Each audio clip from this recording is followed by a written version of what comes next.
if you have multiple storylines in your story, you're going to have multiple climaxes. And then you still have to have your climax.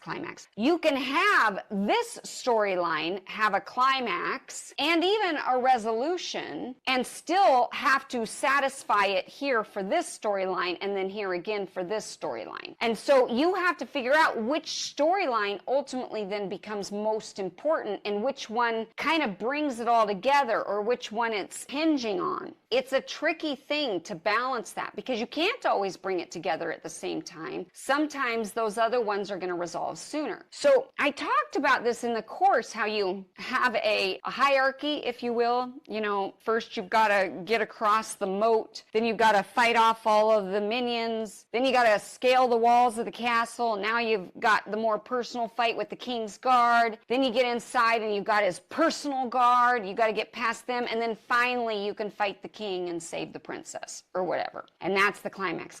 So it goes in this hierarchy of order of how you have to have the climax come down. But the truth of the matter is, if you have multiple storylines, you're sort of having to organize it in the same way. So I'm thinking of the Red Rising series, and I've mentioned this book series multiple times. I absolutely love it. I think it's phenomenally written sci-fi fantasy. In the latter 3 books, so he has his first 3 trilogy, and then 10 years later, he's got his second trilogy. And in that book, you know, that's definitely multiple narrators. You've got at least 4 main characters that you're telling the story through. So one of those characters ends up having almost, I want to say it's actually pretty early on in the second book where his story is resolved because he dies. Like, you know, it's like the last thing. And then the story continues on with other characters. But it works because of where it's placed in the overall structure and because all of those other characters, ultimately, their stories do fit into the overall narrative. So you're still having to make choices based on the most important. What is the most important climax? And here's how you kind of test that. Is there a climax that once you have that happen, everything that comes after that seems anticlimactic? Then that should be the one that you hold off on the longest. And the other one...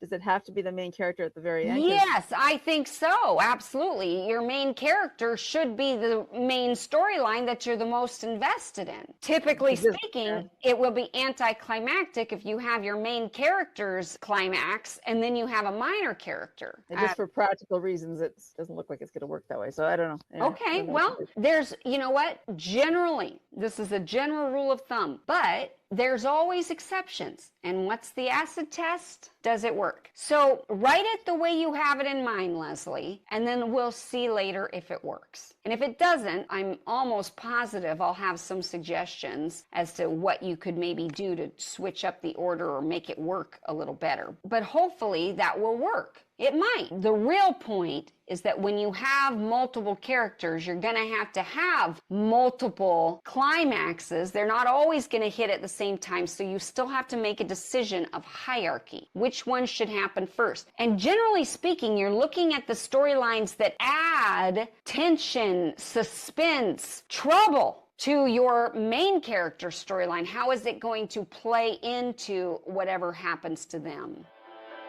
Thank you for listening to The Storyteller's Mission with Zena Dell Lowe. May you go forth inspired to change the world for the better through story.